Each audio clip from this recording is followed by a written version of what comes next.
มันนี่ก็มาพอกันอีกมันนี่วันพระบ่ครับวันพระกันว่าเป็นวันพระ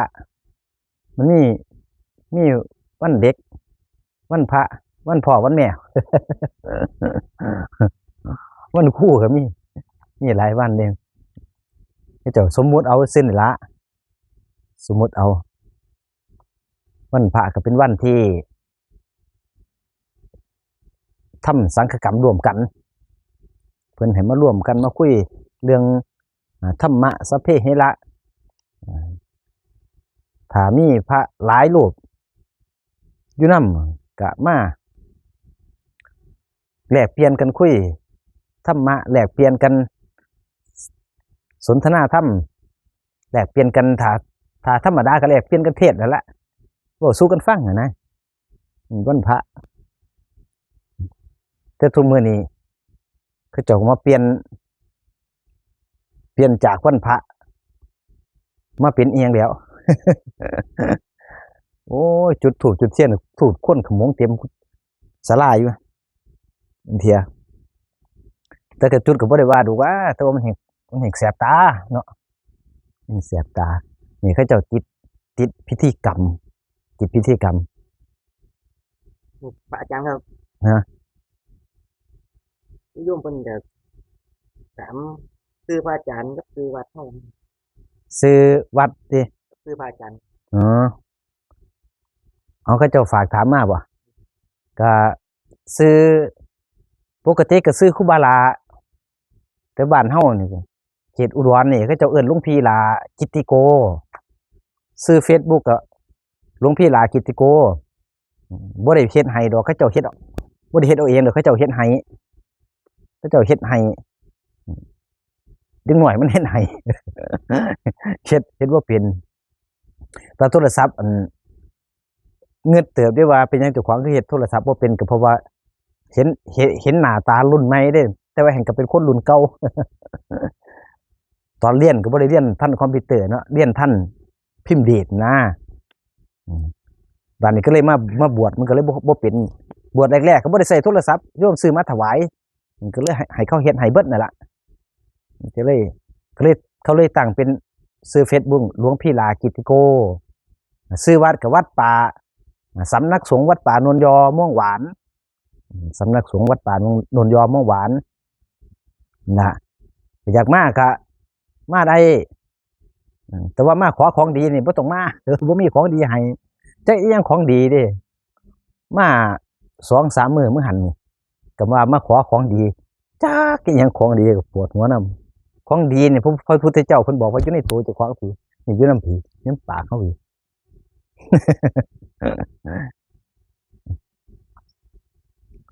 น่ะ ผมฟังเทศน์กันจากครูบาหลายๆท่านจากพุทธวจนะนี่ปฏิจจสมุปบาทหลายวันผมบ่เข้าใจ ฟังธรรมะของพุทธวจนะ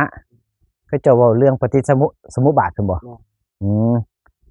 เพิ่นก็อธิบายอยู่ในหันแหละอันนี้พระอาจารย์คึกฤทธิ์เพิ่นตัวนี้โอ้บ่ธรรมดาเด้นี่ถ้าฟัง ปฏิจจสมุปบาทนี่ถ้าเป็นคนธรรมดานี่เขาเอิ้นว่าธรรมะชั้นสูงแล้วที่จริงมันก็บ่สูงดอกมันก็อยู่ในตัวเฮานี่ล่ะปฏิจจสมุปบาทก็หมายถึงว่ามันเป็นวัฏสงสารถ้ามันเป็นเหตุและเป็นปัจจัยนั่นมันมีเหตุมีผลนะมีเหตุและผลถ้ามีอย่างหนึ่งมันก็มีอย่างหนึ่งเพิ่นก็เลยบอกว่าถ้ามีสิ่งนี้มีสิ่งนี้ก็มีถ้ามีหยังเนี่ยบาดนี้เพิ่นก็ไล่ให้ฟังนี่บาดนี้เพิ่นก็มาไล่ให้เฮาฟังว่าถ้ามีรูปมีนามรูปแม่นบ่ล่ะมันก็ต้องมีอายตนะพอมีอายตนะก็มีอีหยังอีกอายตนะนั่นก็มีหูตาจมูกลิ้นกายใจจังซี่เฮาก็ไล่ไปล่ะอันนั้นเป็นภาษาเป็นที่เขาเจ้าไปเรียนอันนี้ต้องเป็นนางเรียนซุมนี่เป็นนางเรียนบัดนี้อันมีหูตาจมูกลิ้นกายใจแล้วมีหยังมันก็ต้องเกิด เกิดหยังล่ะบัดนี้มันก็ต้องเกิดการกระทบถ้ามีตาเนี่ยก็เลี้ยวเบิ่งสินะมันเกิดการกระทบถ้ามีลิ้นจังซี่กินข้าวเข้าไปกับรสชาติมันก็ถือการกระทบจังซี่พอมีการกระทบปุ๊บเนี่ยมันก็มีหยังล่ะมันก็มีเวทนาก็ทั้งทุกข์ทั้งสุขทั้งบ่ทุกข์บ่สุขนี่ละแล้วมันเกิดหยังขึ้นอีบัดนี้เวทนาแล้วพอเวทนาแล้วปุ๊บก็มาเกิดตัณหาอีหยังตัณหาความอยากได้อยากมีความอยากเป็นเนี่ยความไม่อยากได้ความไม่อยากมีความไม่อยากได้ความไม่อยากเป็นเนี่ยก็เป็นนี่นะก็เป็นตัณหามันก็เกิดตัวยึดก็คืออุปทานก็คือยึดแล้วมันก็สร้างเกิดหยังเกิดภพเกิดชาติเกิดชรามรณะถ้าเฮาบ่เข้าถึงตัวนี้สมมุติเนี่ยสมมุติว่าเฮาไปเรียนหนังสือมาบ่ล่ะสมมุติเฮาไปนั่งเรียนหนังสือมานี่เฮาสิฮู้จักเฉพาะความจำฮู้จักแต่ว่าเฮาสิบ่เข้าถึงตัวมันเฮ็ดแต่แนวก็เข้าถึงตัวมันเฮาปฏิบัติเบิ่งลมหายใจนี่ล่ะเบิ่งลมหายใจมันก็สิเกิดยังเกิดสุดท้ายได้สิ่งที่เขาเจ้าเว้ามาน่ะปฏิจจสมุปบาทนี่ทุกอย่างสิ่งทุกอย่างนี่มันเกิดจากใจเกิดจากจิตเกิดจากความคิดการปรุงแต่งไปเป็นสังขารไปนั่นแหละเกิดภพเกิดชาติชรามรณะก็อยู่หม้องหันละจักเพิ่นนั่นล่ะแต่ว่าการปฏิบัติให้เฮานี่ยามปฏิบัติแล้วให้เฮาเบิ่งตัวเจ้าของบ้านนี่เบิ่งตัวเจ้าของว่าอีหยังมันเกิดให้จักสังเกตเกิดสติเกิดสมาธิเนี่ยเฮาก็รู้จักสังเกตสังกาตัวเจ้าของนี่ล่ะเบิ่งว่ามันเป็นอีหยังมันเกิดหยังเกิดขึ้นเราเฮ็ดจังได๋ซุ่มอันนี้ปฏิจจสมุปบาทนี่เขาเจ้าเอามาเรียนเอามาขยายความบอกว่าเพื่อให้เฮาเข้าใจละเอียดลงไปอีกสำหรับตัวหนังสือแล้วความเป็นจริงแล้วเอาละเอียดสุดลงไปนี่มันสิบ่มีตัวหนังสือมันอยู่ในจิตเฮาพี่อยู่ในพี่ความคิดพี่นะในความคิดเฮาพี่ถ้าเฮาดับความคิดได้มันก็บ่เกิดอุปทานบ่เกิดภพเกิดชาติชรามรณะก็บ่มีเนี่ยถ้าเฮาเข้าใจแต่เฮาต้องฝึกคือกันนี่ล่ะเบิดทุกคนฝึกเบิดปฏิบัติแต่ก็ดีอยู่เฮาศึกษาแล้วเฮาก็เอามาปฏิบัติเอามาเพียรภาวนาเพิ่นก็ยังว่าวิริเยนะทุกขะมัจเจติคนพ้นทุกข์ได้เพราะความเพียรทุกสิ่งทุกอย่าง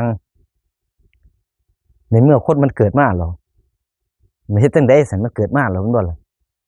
มันก็มีรูปแล้ว มันเกิดมามันก็มีตัวมีตนนั่นตัวเห็นบ่ล่ะเพราะเกิดมาแล้วมันก็ต้องสิเอาอีหยังล่ะคนเป็นเด็กหน่อยเกิดมาเด็กแหลมเป็นเด็กหน่อย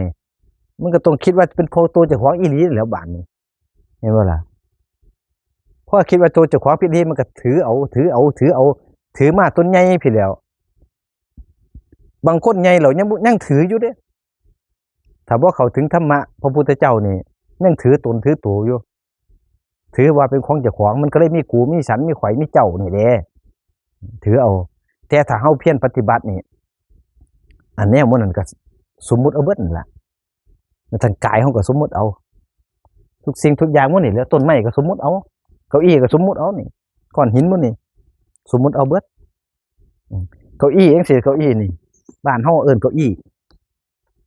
ฝรั่งเขาเพิ่นเอิ้นแชร์เพิ่นได้ด้วยนี่ เนี่ยเห็นบ่เหรอเก้าอี้บ้านเขาเพิ่นบ่มีเนี่ยมันก็สมมุติเอาเบิดเนาะ